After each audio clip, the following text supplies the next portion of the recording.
네, 고수의 전략으로 함께하는 시간입니다. 자, 오늘도 고수 중에 고수, 최고수, 최강욱 전 의원님 모셨습니다. 어서 오십시오. 안녕하세요. 예. 무척 덥습니다. 예, 그렇습니다. 더위가 더 견디기 힘들지 않으세요?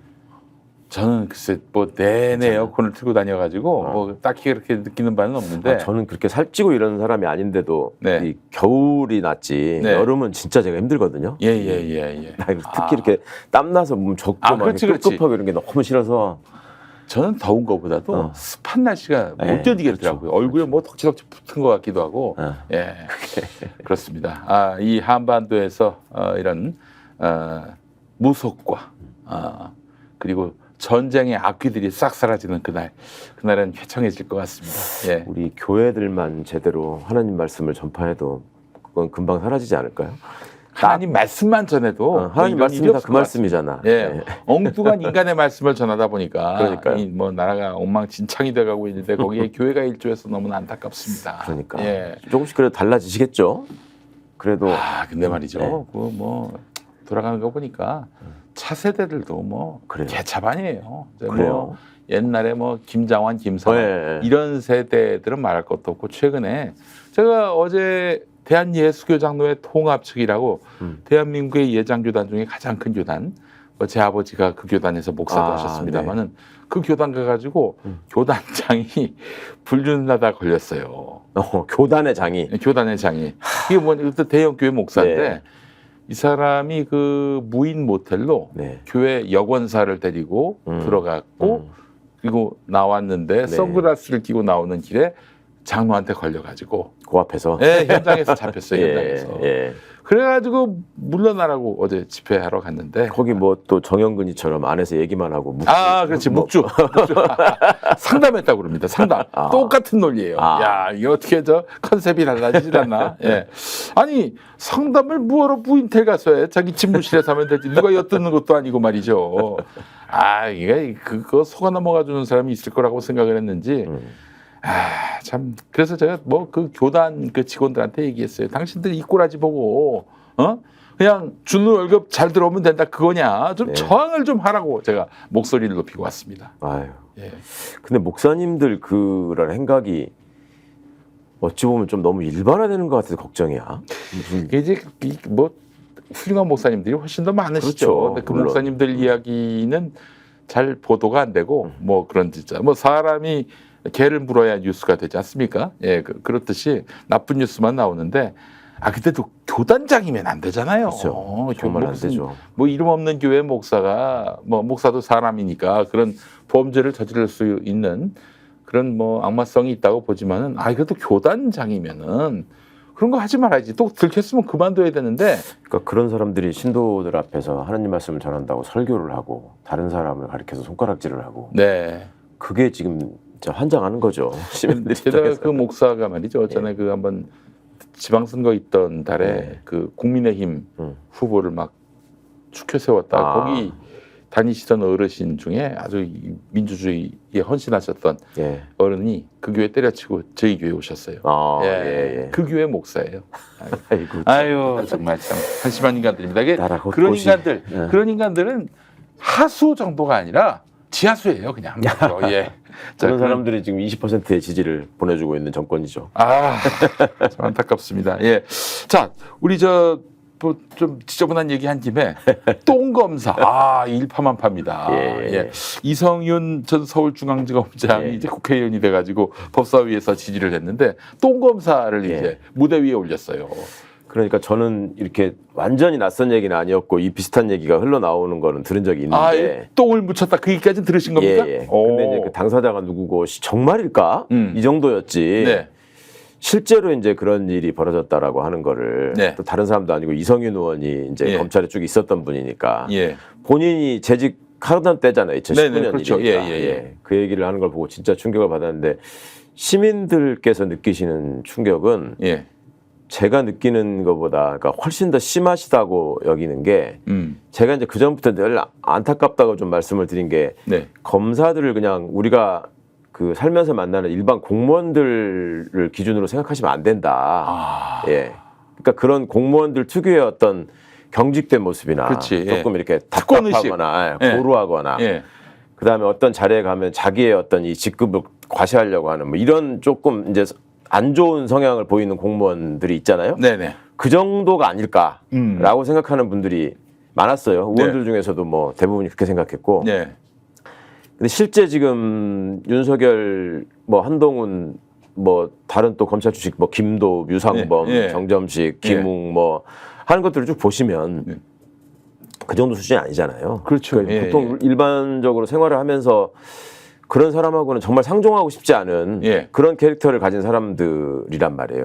그 사람들이 태어났을 때부터 그랬겠는가. 그건 아니겠죠. 법대를 다니고 고시를 준비하고 검사가 되겠다고 마음을 먹었을 때 주변의 일가 친척들이 굉장히 자랑스럽게 생각하고 추켜 세우잖아요. 네네. 그러면 그 과정에서 너는 이렇게 해서 시험에 합격을 하고 했으니 훌륭한 검사가 돼서 앞으로 피의자한테 호통치고 수틀리면은 그 거짓말로 해서 속여먹기도 하고 그리고 이제 회식하면은 부하들 때리고 똥 싸서 바르고 그다음에 무슨 기회가 될 때마다 힘 있는 사람 어디 있는지 빨리 찾아가지고 거기다가 줄대서 나중에 변호사를 하더라도 잘 먹고 잘 살아야 된다. 그렇게 가르치는 사람이 한 명이라도 있었을까요? 없죠. 아니면 한동훈도 안 그랬을 거예요.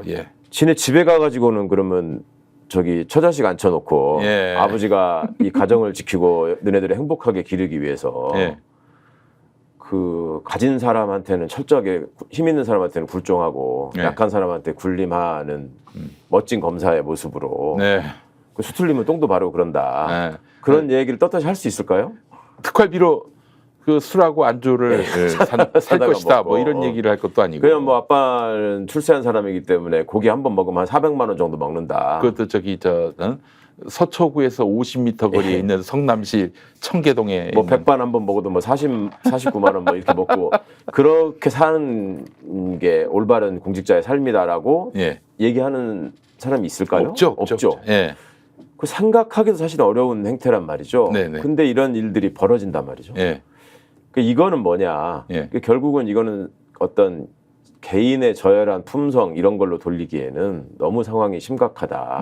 이거는 이제 조직 문화의 문제고 그 조직이 가지고 있는 지나친 권한, 그다음에 이제 일상화되어 있는 권력의 남용, 또 그 권력의 남용 속에서 그 권력을 지향하고 욕망하고 바라보는 자들이 느끼는 그 열망, 나도 저기 가서 저렇게 행세해야지. 그다음에 지금은 내가 회식 자리에서 배를 얻어맞지만 내가 다시 저 자리에 가면 난 때리는 사람이 돼야지.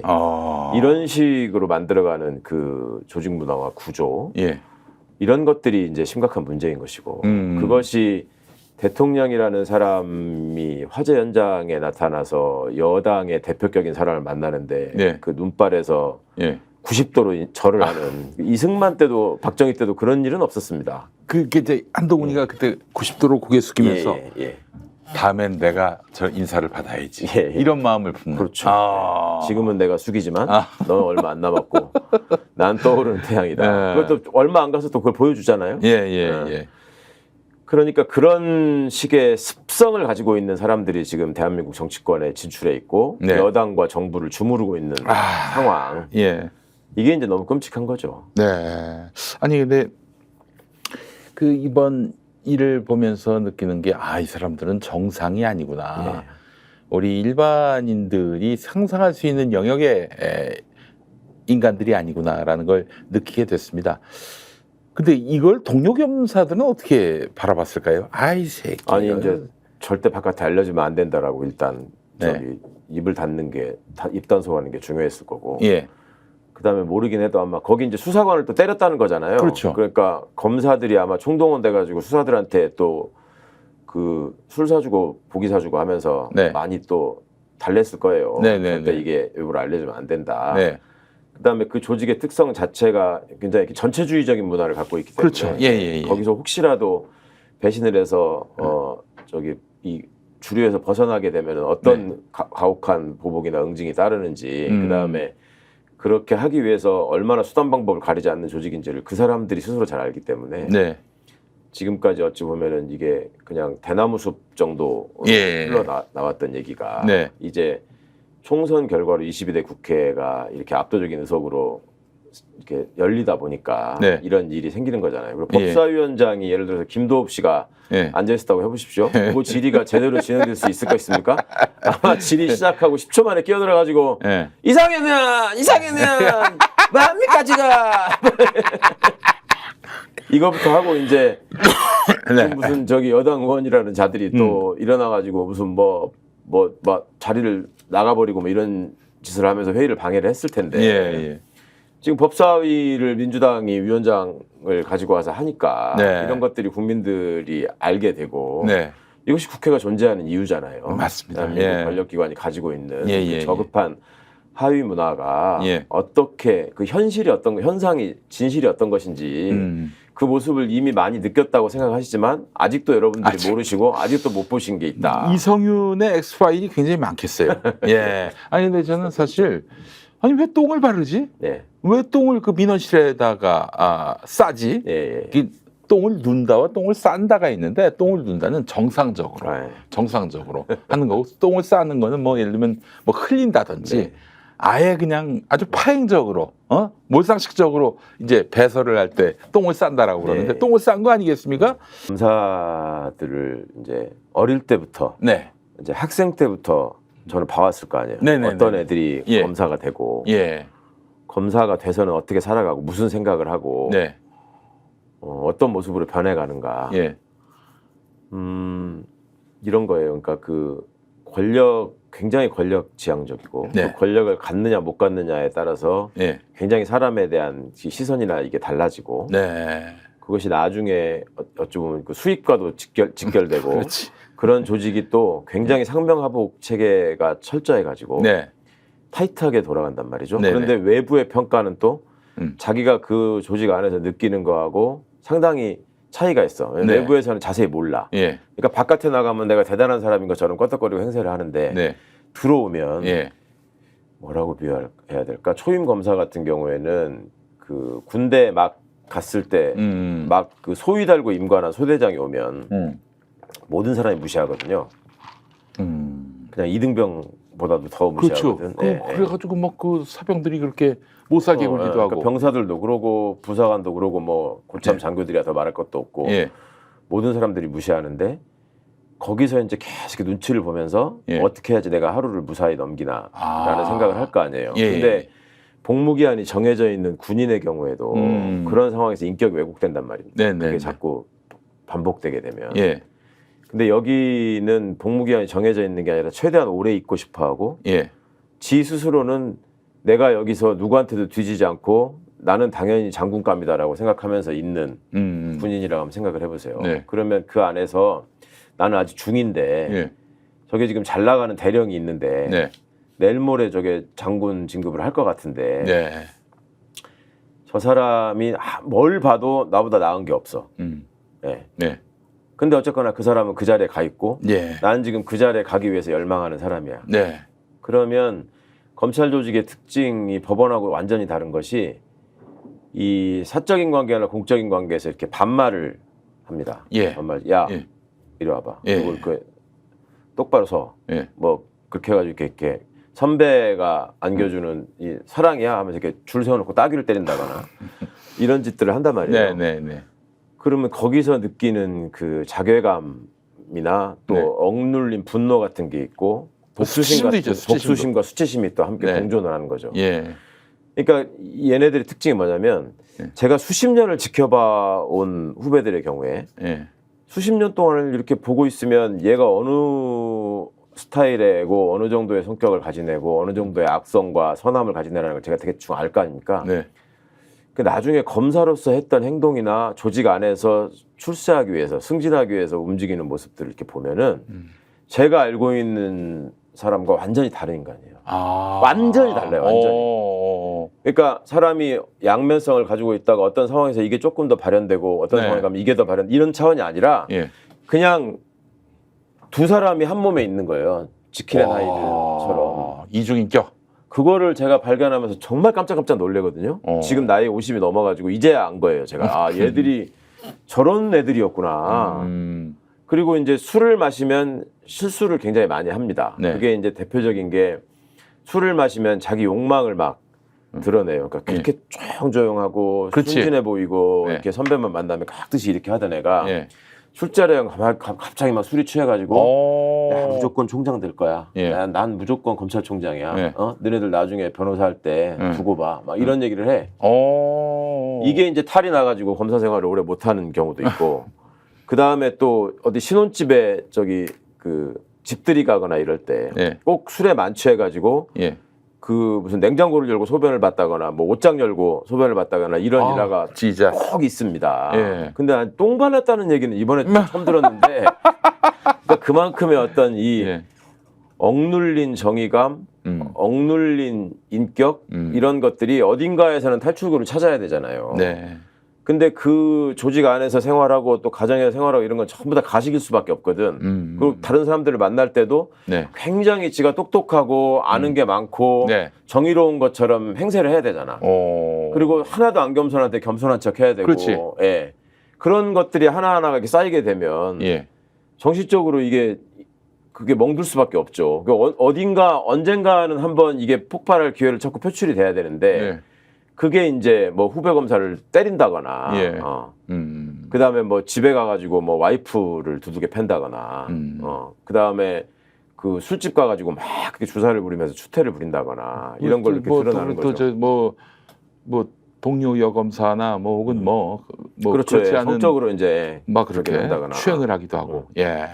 이게 많은 분들이 얘기하시지만 성추행이라는 거는 단순한 어떤 성적 욕망의 발현이라도 그렇지. 권력을 관계에서, 확인하는 거. 자신의 존재나 권력을 확인하는 거잖아요. 예. 그게 마찬가지죠. 그러니까 그런 개인적인 차원에서는 그렇고 조금 이렇게 조직적인 차원에서 보자면 왜 그냥 바닥에다가 설사를 한 정도가 아니라 왜 벽에다가 그걸 바르겠어요. 네. 그거는 내가 이런 행동을 해도 예. 누가 나를 처벌하고 누가 나를 건드려? 그렇지 않아도 이런 그 생각이 있는 이튿날 거지. 그 박 검사가 카톡에다가 예. 저하고는 상관없습니다. 예. 이랬다는 거 아닙니까? 그러니까 뭐 진짜로 상관이 있을지 없을지는 모르겠는데 네. 진짜로 상관이 없는 사람은 그런 얘기를 할 필요도 없죠. 그렇죠. 상식적으로 볼 때는. 그리고 이제 그 미원분들한테 돈 줘가지고 이제 해결했다는 거잖아요. 예. 그러니까 이 친구들은 무슨 생각을 하냐면 거기 이제 검찰에 있다 보면은 세상의 어두운 면들을 많이 접하게 돼요. 예. 그러니까 돈을 가진 사람, 권력을 가진 사람이 뒷구멍으로 무슨 짓을 하고 어떻게 살아가는지를 들여다볼 기회가 남들보다 많단 말이지. 그러면 그 상황에서 속으로 무슨 생각을 하냐면 이 세상은 내 필요에 의해서 범죄를 만들고 안 만들고의 차이가 있을 뿐이지 전부 다 이게 더러운 존재들이다. 그리고 본인들이 얼마나 더러운 욕망을 갖고 있는지를 스스로 너무 잘 알잖아요. 그런데 지네 조직 안에서 무슨 회의를 한다거나 무슨 상황이 생기면 이렇게 딱 폼잡고 껐덕거리는 모습들이 이제 그 경직된 권력기관일수록 그런 게 많단 말이죠. 그러니까 군인들 같은 경우에도 뭐 별 3개, 4개씩 달고 앉아있으면 근사해 보이지만 그거 앉혀놓고 무슨 철학이나 인생이나 세상 돌아가는 거에 대해서 얘기를 하면은 그 인식 수준이 딱 중학교 3학년 정도에 그냥 멈춰 있거든요. 그렇죠. 그런 경우가 되게 많아요. 허다하게. 우리가 이제 법조 출신으로 또 뭐 예를 들면 최재형 씨 같은 분이 대선에 나가겠다고 뭐 감사원장 나와서 본인이 세상에 알린 게 뭐였습니까? 나는 식구들 다 모아놓고 식사하면서 국회 대한 맹세하고 애국가 부른다 사전까지. 이런 거 자랑했잖아요. 가족 예배 드리고. 그러니까 그런 거 하나하나가 어디서 비롯되냐면 이 세상은 지배자와 피지배자 그리고 여전히 양반과 쌍놈이 있다. 나는 과거급제를 한 양반 중에서도 상급 양반이다. 그러니까 지네들끼리의 호칭을 영감대감이라고 부르고 그리고 예를 들면 제가 이제 처음에 그 사법연수원을 다니면서 2년차 때 일종의 OJT에서 실무연수를 하는데 법원에 가니까 부장판사가 갓해서 온 사람이 처음 이제 초임 부장은 다 지방으로 온단 말이에요. 고향인 전주에 이렇게 있었는데 지금 생각해 보면 한 41, 2살짜리야. 이게 이제 부장판사라고 와가지고 얼마나 이제 딱 잡고 하더니 여기서 내가 왕이야 이러면서 부회식을 하는데 저한테 그러는 거예요. 시보라고 부르는데 시보 영감 고향이 어디예요? 그래서 저 고향이 여기입니다. 그래서 이쪽으로 시보 지원해서 오셨구나. 그러더니 그러면 고등학교를 어디 나오셨어요? 예. 그래서 무슨 고등학교 나왔습니다. 예. 그랬더니 여기는 전주고등학교가 원래 명문 아닌가요? 그래서 예, 공립학교가 2개 있는데 저는 거기는 아니고 다른 공립학교를 나왔습니다. 네네. 그랬더니 그러면 그 학교 출신은 법조인은 잘 없고 우리 법원 직원들이 많겠군요. 이렇게 얘기를 하더니 같은 멘트를 날리네. 예, 그 다음에 더 기가 막힌 얘기를 합니다. 그래서 제가 예, 실제로 우리 법원 직원분들 중에 저희 고등학교 선배님들도 좀 많이 계신 것 같고 네. 아직 제가 뵙지는 못했는데 그렇게 계신다는 얘기는 들었습니다. 네. 그랬더니 내가 15연감한테 꼭 알려드려야 될 게 있는데 그분들 만나면 절대 먼저 인사하면 안 됩니다. 이러는 거예요. 그게 무슨 의미겠습니까? 너하고 나는 계급이 달라. 그렇죠. 이거지. 예. 예. 우리는 양반이니까 그 중인이나 깡것들한테 먼저 인사하면 안 된다. 이런 마인드인 거예요. 이게 몇 년 전 얘기입니까 이게? 이게 한 벌써 30년 됐네. 1996년 얘기니까. 그때도 그러니까 그때 그 사람들이 그때 그 사람들이 그 뒤에 다 소위 정통 엘리트 법관이라고 하면서 승승장구하면서 얼마 전까지도 공직에 있었어요. 다들. 그러니까 그게 그렇게 옛날이라고 생각하시면 안 됩니다. 근데 그때의 그 분위기가 그러니까 제가 한동훈이가 저보다 1년 뒤에 연수원을 다녔거든요. 그럼 그 비슷한 상황들을 봤을 거 아니에요. 그러니까 그때 그 인식이나 마인드가 이게 머리가 굵어지고 이런 상황에서도 변하지가 않는 거예요. 우리는 정말 신성한 사람들이고 우리는 되게 뛰어난 사람들이고 우리가 저 사람들한테 회초리를 들고 다스리는 것은 너무나 자연스러운 세상의 이치다. 의원님 26기십니까 그럼? 예. 27기가 한동훈이고 26기 중에 또 누가 계셨어요? 예를 들면 뭐 송영길. 동기세요? 예. 그러니까 저는 이제 법무가 트랙이었고 영길이 형은 이제 연수원 우리 저거를 했기 때문에 그런데 하여튼 그 사법연수원 시절이라고 하는 것이 그 시절만 하더라도 고시생이라고 하는 거는 완전 어찌 보면 좀 밑바닥 인생이거든요. 그냥 장래에 대한 그 꿈을 먹는 젊은이라는 얘기가 있었잖아요. 뭐 확률이 되게 낮은 꿈을 가지고 그 어떻게든지 이게 일거에 이거를 한 방에 전세를 역전시키겠다라는 그런 강력한 열망을 가지고 그냥 욕망의 덩어리가 돼가지고 막 이렇게 고시공부한다고 앉아 있는 거예요.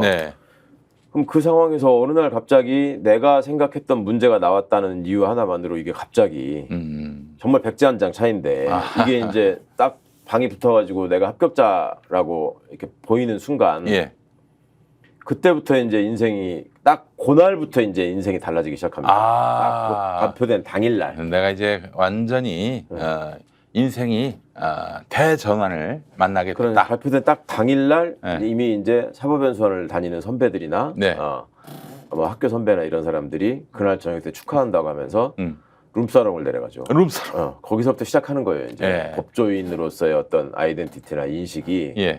그러니까 그런 생활을 하다가 중간에 이제 그 의정부 법조비리 사건, 뭐 대전 법조비리 사건 이런 것들이 터지면서 그래도 한번 이렇게 쫙 정리가 한번 되긴 했는데 물갈이가 한번 됐어요. 근데 이제 그게 외적인 어떤 관계에서는 좀 정리됐을지 몰라도 머릿속에 남아있는 인식. 그러니까 나는 학교 다닐 때도 항상 우등생이라는 소리를 들었고 그다음에 모범생이라고 해서 표창을 받고 그래서 담임선생 권력자에 의해서 반장이 돼서 그 권한을 사실상 상당 부분 대행해서 행사하잖아요. 친구도 숙제검사도 하고 용모검사도 하고 떠든 사람 이름 적고 또 대신 때리기도 해요. 그렇잖아요. 반장이 때린 적도 있었어요. 반장이 때리잖아요. 그거를 내가 시험에 합격해서 법조인이 됐기 때문에 나이가 들어서 하는 것도 너무 자연스러운 거예요. 왜냐하면 학교 때 했던 거 그대로 하는 거잖아요. 그때 권력자의 명을 받아서 나는 마음껏 내 권한을 휘두르면서 사람 위에 군림을 해도 다른 사람들은 나를 엘리트라 그러고 선망을 하고 이런 걸로 생각이 되고 그다음에 학교 다닐 때부터 우등생의 반대말이 열등생 아니에요. 모범생의 반자가 문제하고 열등하고 문제 많은 것들을 내가 좀 다스릴 수도 있는 거지. 그리고 저 열등하고 문제 많은 것들은 우리같이 우등한 사람들에게 와가지고 그냥 사정하고 빌붙어야 되는데 자꾸 엉겨 붙으면서 거짓말하고 하니까 이걸 어떻게든 꺾어 넘어뜨리려면 저 비슷한 열등한 거 데려다가 꼬셔가지고 네. 연호회 먹이면서 예. 이렇게 네가 말만 맞추면 이렇게 할 수 있어 라는 걸로 자연스럽게 연결이 되는 그러니까 거예요. 피해자를 바라보는 시각이 이미 거기서부터 이제 뭐 이게 파악이 되네요. 말로는 그러니까 무슨 동등한 인격체로서 뭐 네. 인권을 보장하고 어쩌고 하지만 그 수사의 협조를 받는 뭐 그런 관계인 것처럼 얘기하지만 실상은 박사님 그거 아세요? 루시퍼 이펙트라는 루시퍼는 악마라는 건 알고 있습니다. 예. 그러니까 이제 그 예일 대학인지 하버드 대학에서 네. 학생들을 예. 일부러 두 부류로 나눠가지고 게임을 했구나. 여기는 교도관 역할을 맡기고 예. 여기는 이제 죄수 역할을 맡기는 거예요. 네. 근데 얼마 지나지 않아서 이 교도관들은 엄청난 폭력성을 발현하고 이 죄수들은 굉장히 주눅 들어 있고 네. 사람들이 막 찌질해지고 이런 거를 실제 실험을 통해서 뭐 어떤 학습도 받지 않았는데 그렇게 단지 계급을 갈랐는데도 네, 그것만으로 그 역할을 속성이 부여하니까 그렇게. 그걸 루시퍼 이펙트라고 네. 하는 건데 네. 아무리 인격적으로 둬야 된 사람이라도 밀실에서 예. 1대1로 앉아가지고 권력 관계가 형성돼 있고 나는 너를 단죄하는 사람이고 예. 너는 죄 지은 사람으로 전제돼가지고 얘기하는 사람이면 예. 대등한 관계가 그러면 안 되죠. 될 수가 없잖아요. 그러니까 대단히 훌륭한 검사들도 물론 있습니다만 예전에 조영래 변호사님이 알죠. 검사 시보를 하던 시절에 예. 그 일기장에 그렇게 쓰신 게 있어요. 예. 내가 여기서 정말 목숨을 걸고 지키고 싶은 거는 단 한순간이라도 나한테 조사를 받으러 온 내 앞에 있는 사람에게 조금만큼의 무례함이나 우월감이라도 보이지 않는 것이다. 그것만 내가 평생 지킬 수 있다면 예. 정말 소원이 없겠다. 그런 얘기를 쓰신 게 있고 너무 그게 마음에 와닿아서 제가 요원 시절에 국정감사를 가가지고 네. 대검에서 예. 그 조영래 변호사님 말씀하고 얼굴을 대검 대강당에 화면에 띄우면서 PPT로 예. 이 얘기를 한번 쭉 읽어주고 이걸 본 적이 있냐? 예. 이런 얘기 들은 적 있냐? 예. 거기 검찰의 주요 간부들이 다 앉아 있는데 예.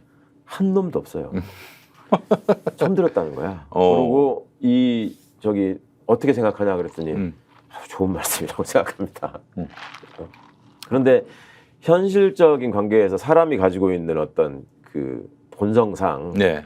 그거를 어떤 성인들의 반열에서 하는 행위처럼 이렇게 요구할 수는 없죠. 그러니까 우리가 권력이라는 건 항상 감시받아야 되고 항상 견제받아야 된다라고 얘기를 하는 거고.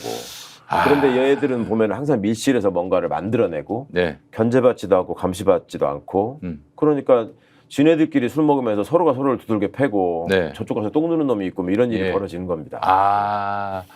알겠습니다. 이제 정확하게 파악이 됩니다. 이화영한테는 왜 그랬어요? 그러면은 내가 출세하고 저기 하는 데 있어서의 도구잖아요. 도구.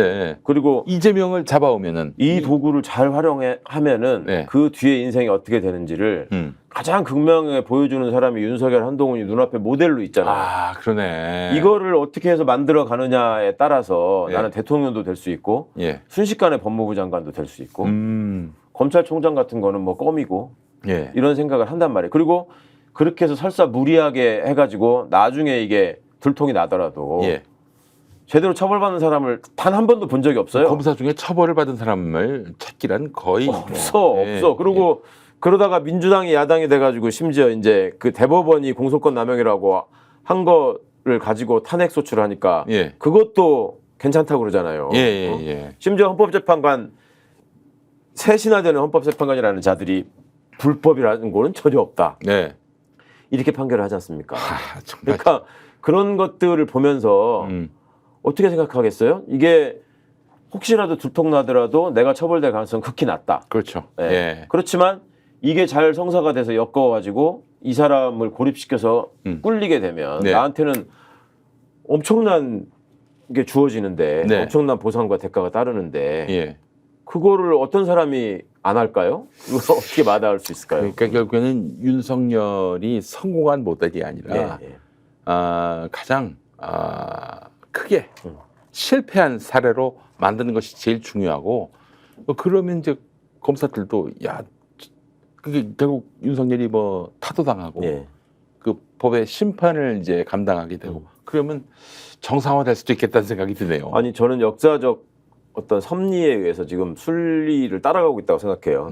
어떤 집단이든 어떤 왕조든 예. 멸망을 하게 되면 예. 그전 사람들이 했던 아주 나쁜 모습들이 결집돼 가지고 쭉 나타납니다. 네. 지금 딱 윤 정부가 보이고 있는 게 그것이고 이렇게 사악할 수가 없어요. 네. 뭐 이승만, 박정희, 전두환, 노태우, 이명박, 박근혜 이 나쁜 것들은 다 모아놓은 것 같아요. 그럼요. 예. 진짜 최악의 것들을 모아놨고 예. 전두환까지. 그런데 이 예전에 제가 이 정부 출범할 때 그런 생각이 잠깐 들었었는데 세계사를 보면 예.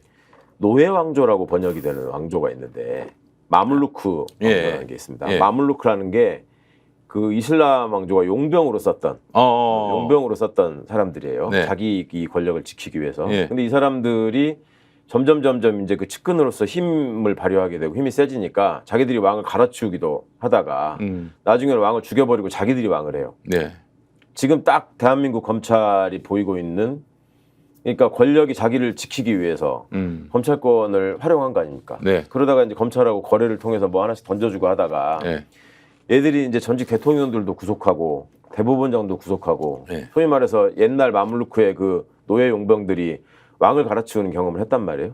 그러니까 나는 왜 못해? 하고 지금 그 자리를 차지한 거예요. 네. 이게 그렇게 하면서 지들끼리 서로 찌르고 그렇지. 죽이고 하면서 그냥 몰락했습니다. 네.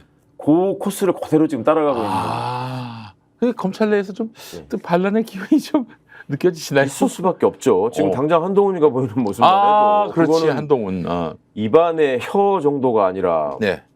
뭐 눈꺼풀 속에 눈알이라고 해야 되나? 뭐 그런 관계였는데 지금 뭐 밥 먹으러 오라 그러니까 뭐 아픕니다. 그러고 안 가고 다른 데 가서 밥 먹고 뭐 도서관 가서 골전도 이거 끼우고서 이렇게 사진 찍고 이런 쇼는 할 시간이 있어도 아니 근데 이제 전당대회 또 나온다는 거예요. 어떻게든 나오고 싶어서 지금 그런데 이철규는 뭐 말도 안 된다 이러고 있는 상황이에요.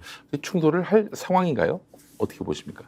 가만히 안 있겠죠. 윤회 성정상 예를 들면 심평 같은 사람도 등장하고 이철규 그러고 있고 조정훈이도 뭐라고 또 한마디 한 것 같은데 조정훈 의원이라는 사람도 그 사람이야말로 상당히 진중권 공인 기회주의자 아닙니까? 어떻게든지 이렇게 봐가지고 그러니까 그런 진중권이 비난하는 사람이 조정훈이에요. 그러니까요.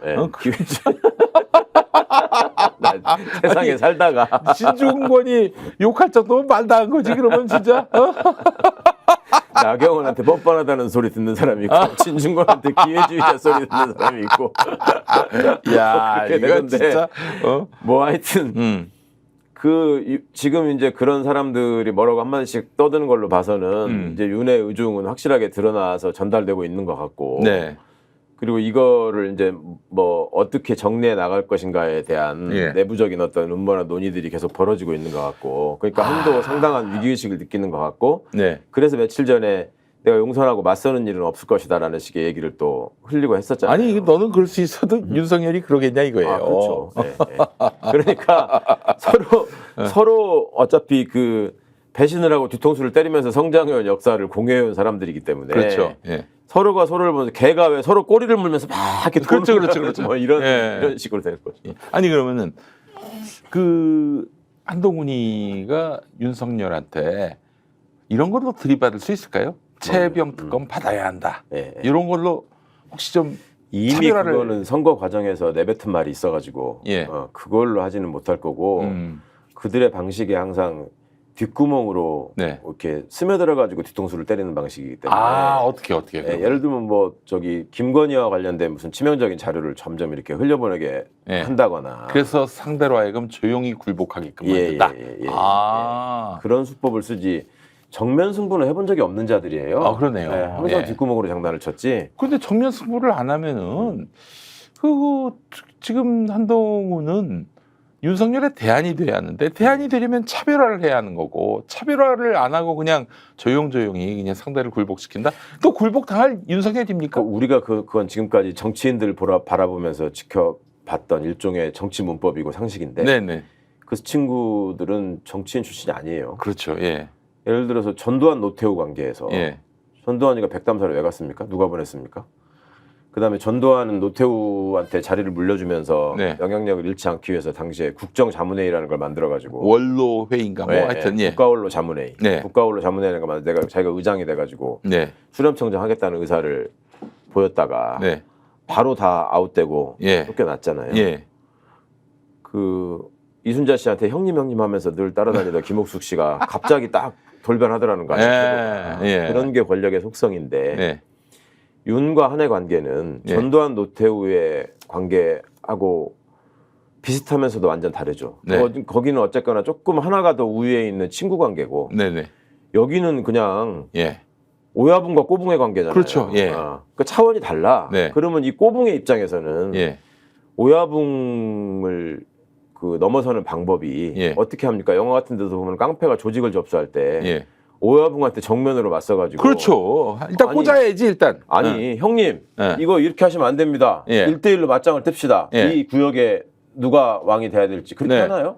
안 그러잖아. 오야붕 술 먹고 있는데 알아봐가지고 예. 뒤로 가가지고 몰래 이렇게 뒤에서 찌르잖아요. 그러니까요. 예. 그리고 뭐 오야붕 저기 어디 애인 집에 숨어서 저기 술 먹고 뻗어 있을 때 가가지고 갑자기 그렇죠. 여자시켜서 찌른다거나 이렇게 예. 하잖아요. 그러니까 상대가 인지하지 못할 때 그냥 그럼요. 제거해 버리죠. 예. 그러니까 계속 지금 둘이 그 타이밍을 엿보고 있는 상황이란 말이죠. 네. 그러니까 오야붕의 입장에 있는 사람은 저거를 지금 나한테 일단 대들었는데 예. 저거를 그냥 놔두면 다른 애들도 다 나한테 덤벼들 것이다. 그러면은 이게 조국 혁신당에서 발의했던 한동훈 특검법이 꽃놀이패가 될 수 있겠네요. 그렇죠. 그거는 분명히 받을 가능성이 높다고 봅니다. 이 사람들은 경우나 무슨 윤리나 문법을 생각하지 않기 때문에 그리고 한동훈 입장에서 보면 한동훈이 개인적으로 생각할 때 윤은 윤 말대로 가짜일 거예요, 진짜. 네. 왜냐하면 윤이 검사로서 이룬 검찰총장으로서 서울중앙지검장으로서 이룬 여러 가지 일종의 성과에는 예.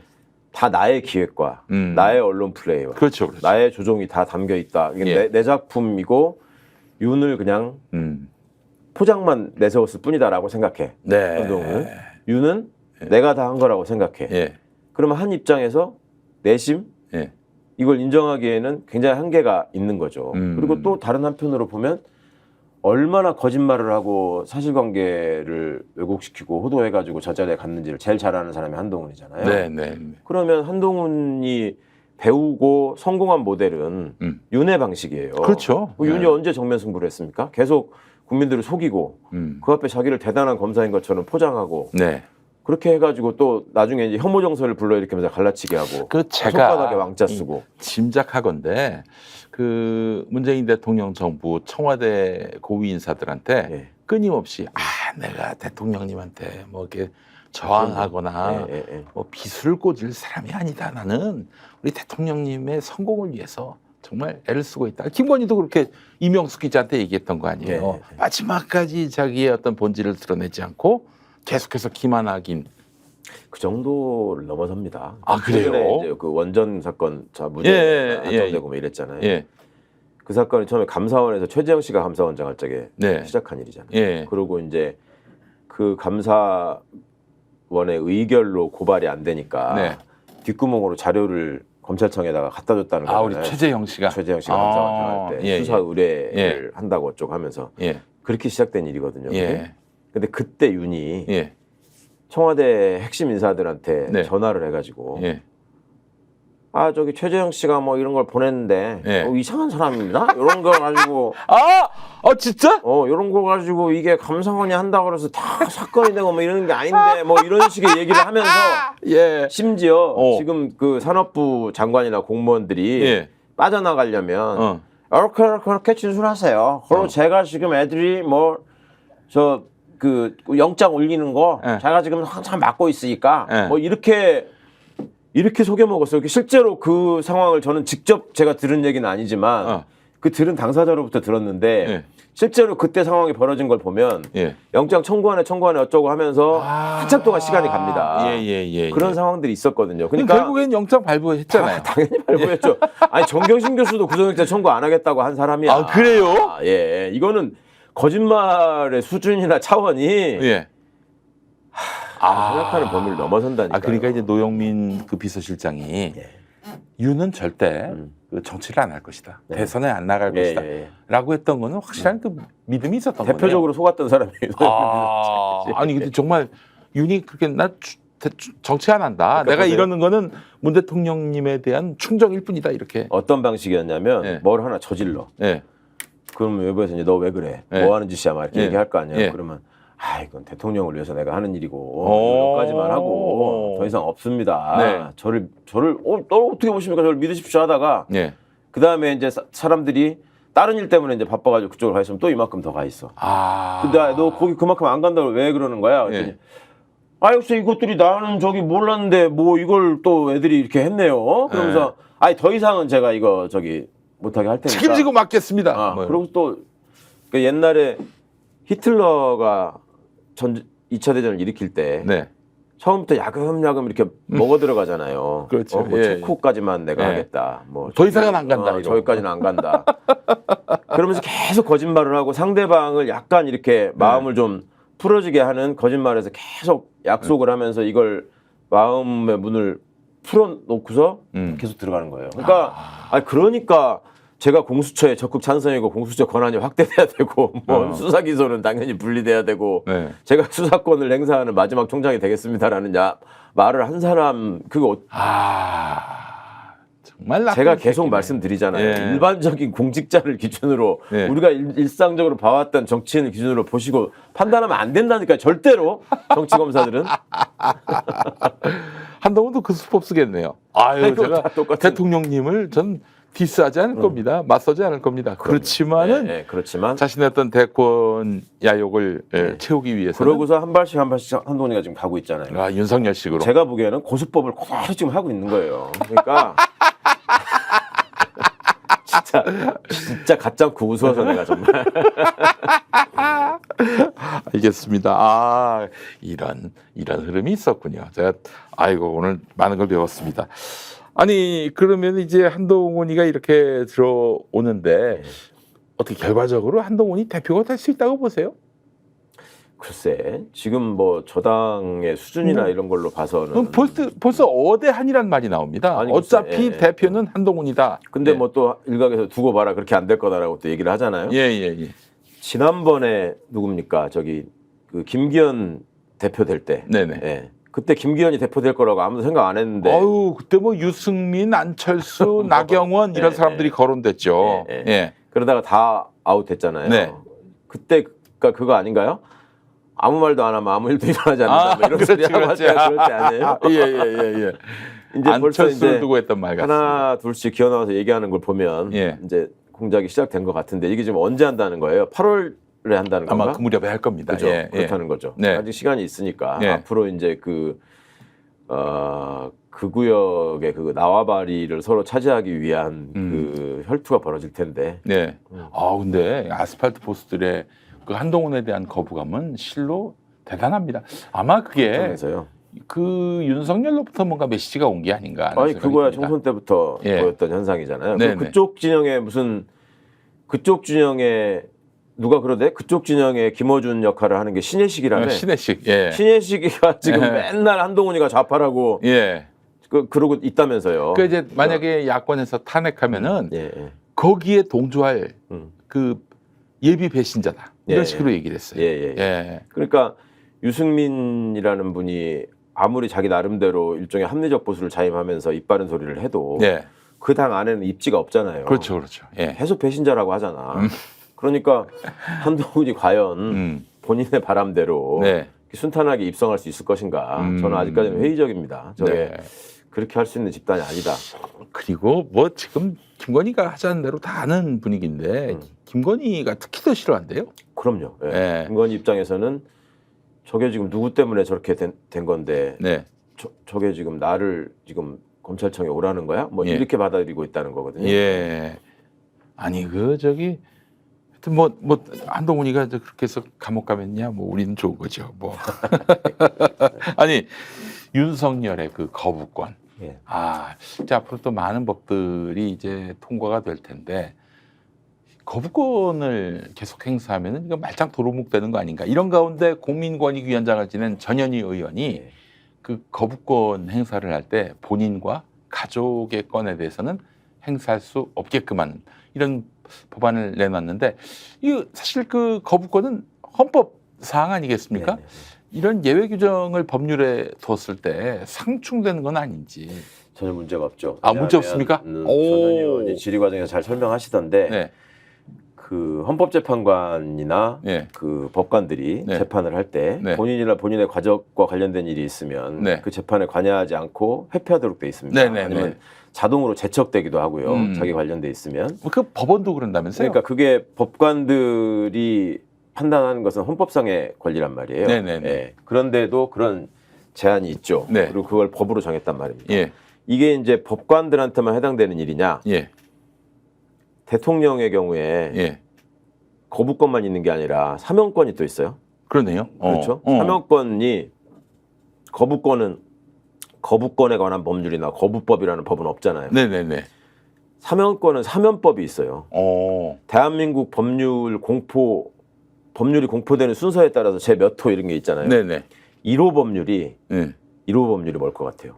재헌국회가 만들어지고 네. 헌법이 만들어지고 예. 그 다음에 재헌국회에서 법안을 만들었을 거 아닙니까? 예예예. 제 1호 법안이 뭐냐면 예. 정부조직법입니다. 아, 예예예. 그 정부를 조직해놔야지 돌아갈 거 아니에요. 정부조직법이 재헌국회였으니까. 지들이 하려고 했던 거 아직 못 만든 거 아닙니까? 예? 지들이 만들려고 했던 거 윤석열 정권이. 아니 예. 재헌국회 때 예. 재헌국회라는 거는 대한민국이라는 지금 이승만 정부가 출범해서 그렇죠. 가는 과정이잖아요. 예. 그때 법률이 아무것도 없었을 거 아니에요. 예예. 재헌국회가 처음 생겼으니까. 재헌국회 때. 예. 재헌국회 때 처음 생겼으니까 맨 처음에 헌법을 만들고 예. 그 다음에 법률을 만들어야 될 거 아니에요. 예. 그때 법률 1호로 공포한 게 정부조직법이라니까. 네네네. 그게 당연히 있어야지 정부가 구성되고 돌아갈 거니까 그렇죠. 당연한 예. 건데 예. 2호가 뭐였는지 아세요? 모르겠습니다. 2호가 사면법이에요.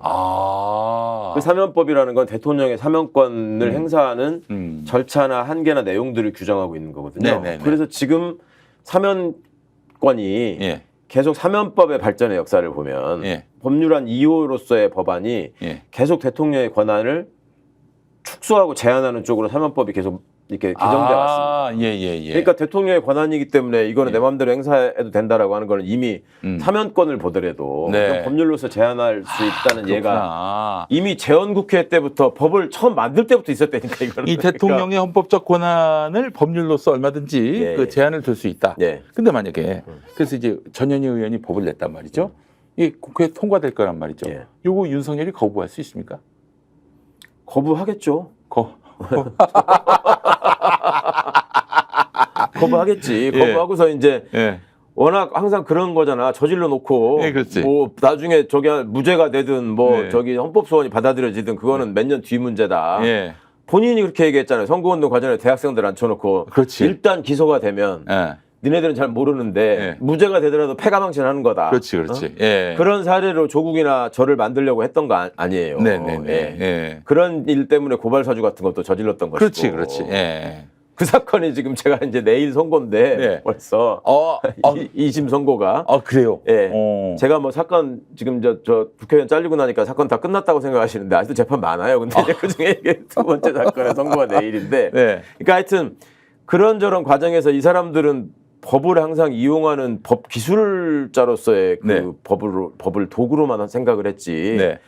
법의 정신이나 헌법 정신이나 이런 것들을 염두에 두고 행동한 적이 한 번도 없어요. 제가 보기에. 근데 아니 거부권 있는데 무슨 국회가 법률을 만들어서 검찰 권한을 축소했는데도 시행령으로 다 할 수 있다고 하는 자들인데. 네. 그게 뭐? 야, 정말 이 대통령 중심제 국가에서 그 권력을 내주면은 정말 큰일 나네요, 진짜. 그러니까 이런 무도한 사람이 있을 거라고 예상을 안 했기 상상도 때문에 못했죠. 예상을 안 했기 때문에 사실은 제도에 허점이 있는 겁니다. 어찌 네. 보면 예. 지금 우리 헌정사가 그래도 헌법을 제정해 가지고 이렇게 한 지가 70년이 넘었는데 네. 아직도 지금 이런 무도한 자를 그 검찰총장 경우에도 마찬가지고 예. 저렇게 막 나가는 검찰총장이 있을 거라고 생각을 안 했기 때문에 예. 게다가 또 그의 어떤 사상적, 철학적 기반에 주술이 있다 보니까 이게 참 이 나라가 어디까지 가야 될지를 잘 모르겠습니다. 이 주술적 무속에 이런 어떤 지경이 떨어지면 전쟁도 할 수 있는 이런 윤석열 그러니까 이게 때문에. 기본적으로 그런 일을 막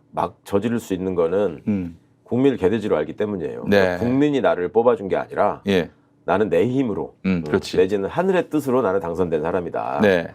라고 생각하기 때문에 저런 행동이 가능해요. 아이고, 손바닥에 왕자를 써도 뭐 멀쩡했는데 뭘 못합니까?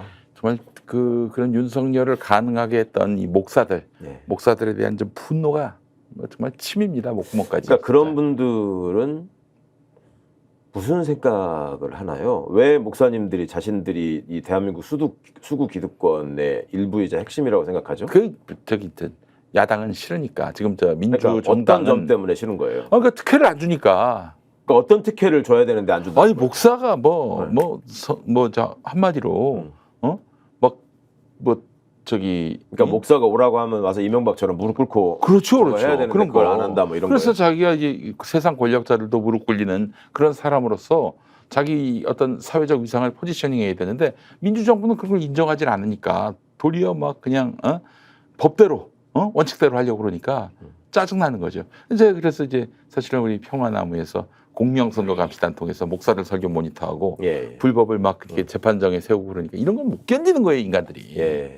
그렇죠. 특권의식을 갖고 나에게 어떤 그 영적 지도자로서 지금 무슨 신정사회입니까? 신정국가도 아니고 그런데도 불구하고 뭐 자기들이 국사가 되고 싶은 거예요, 한마디로. 그러니까 그런 마인드가 어디서 시작된 거예요? 그러니까 우리가 재정일치, 소위 재정일치 사회의 마지막이 고려 쪽에 불교가 그런데 이승만이가 집권을 했잖아요. 그 재헌국회에서 그 첫 순서로 이윤영 의원이라고 감리교 있었죠. 목사가 기도를 했어요. 아, 그분이 목사님이에요? 목사였어요. 기도를 했습니다. 하나님 아버지 하면서 이승만이 나와가지고 기도하라고. 기도로 시작한 나라다. 이승만이 이 나라의 국부다. 그러니까 지금 그들은 이승만을 꿈꾸고 있는 거예요. 최소한 기독교인이 별로고. 아니 박정희 때는 또 기독교가 폭증한 부분이 있거든요. 그 뭐 때문에 그래요? 그게 아주 좀 재밌는 얘기인데 이 당시 또 신학계 조류를 보면은 번영 신학이라는 게 들어왔어요.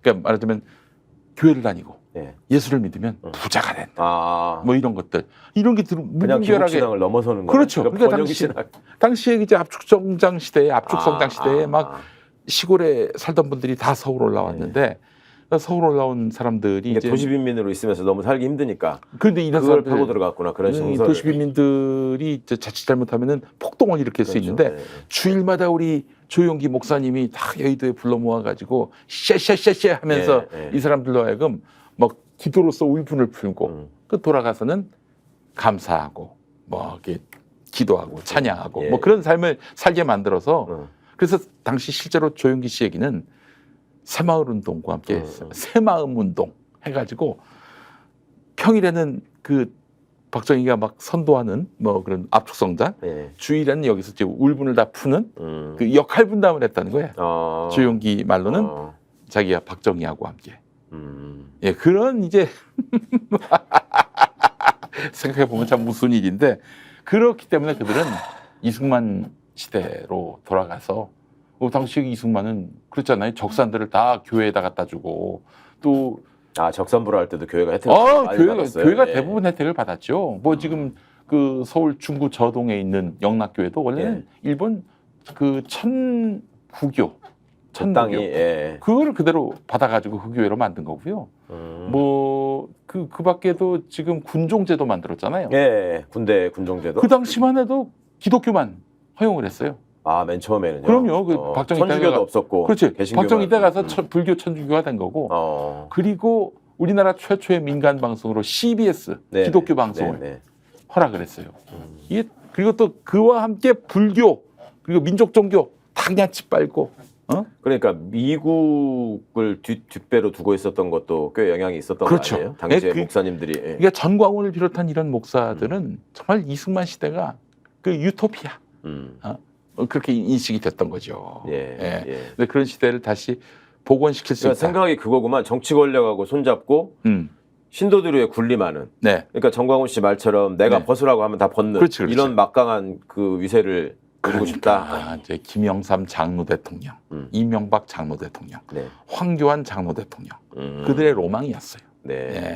그러나 그 시대에 뭐 하여튼 뭐 자 그렇습니다. 거부권이 가능하다.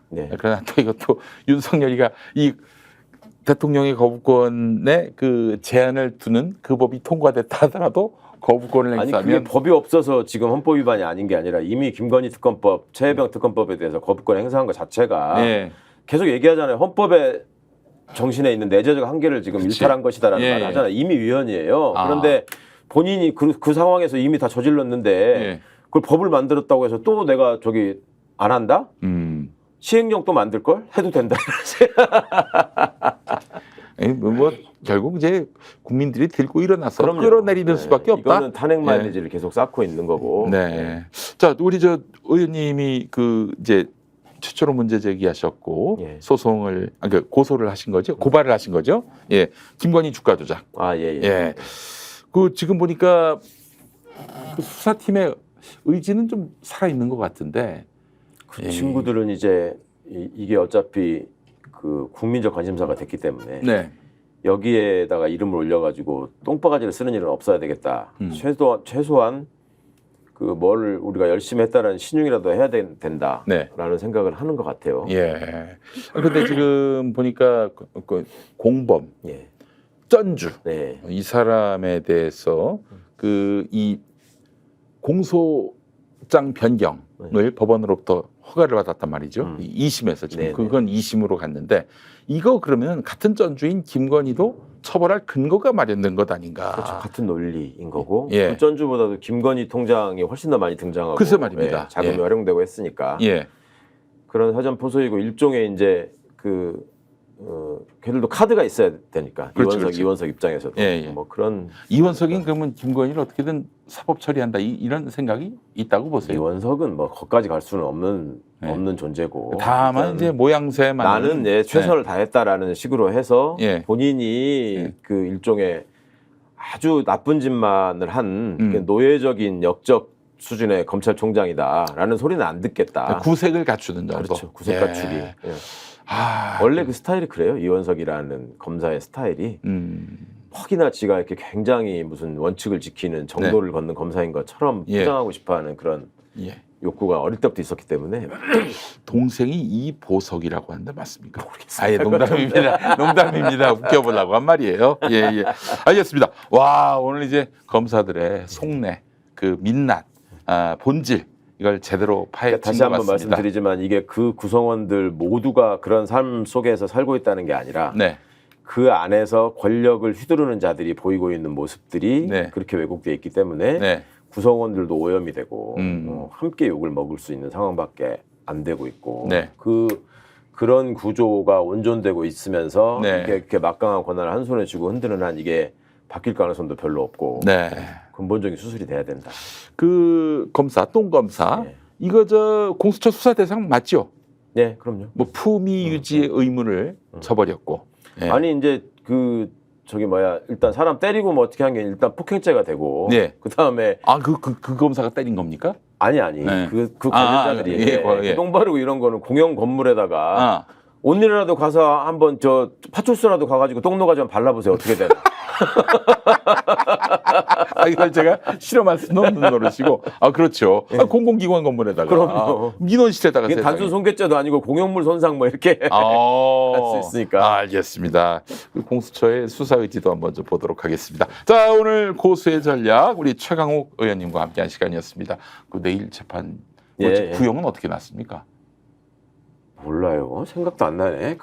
뭐 징역형은 아니겠죠? 아니 뭐 1심에서 그거 왜 선거법 위반이라고 80만 원 했던 그랬다가 2심 갔는데 네. 고발사주 고발장이 드러나는 바람에 네. 그게 재판이 멈춰 있었거든요. 손준성 재판 결과를 보고하겠다. 근데 결과가 나왔잖아요. 지금 그게 선거를 앞두고 지들끼리 짬짜게 공작한 거라는 게 나왔으니까. 그러니까 고발사주권 때문에 최강욱 의원님이 80만 원 벌금이 나왔었는데 2심에 가서는 지금 멈춰 있었지만은 그 사이에 손준성 유죄 판결이 나왔고. 혹시 그걸 기다린다고 멈췄던 거니까 결과가 혹시 나왔으니까. 혹시 그 2심 결과가 상금 80만 원으로 바뀌는 건 아닙니까? 모르겠습니다. 예, 알겠습니다. 그것도 역시 세기의 판결인데 지켜보도록 하겠습니다. 좋은 결과 있기를 또 기대하면서요. 예, 자 최강욱 의원님 수고하셨고 김용민이도 고생했습니다, 여러분. 다음 주에 뵙겠습니다. 감사합니다. 지금 당장 스픽스 구독 눌러주세요. 지금 보고 계시는 영상 좋아요, 댓글도 마구마구 남겨주세요.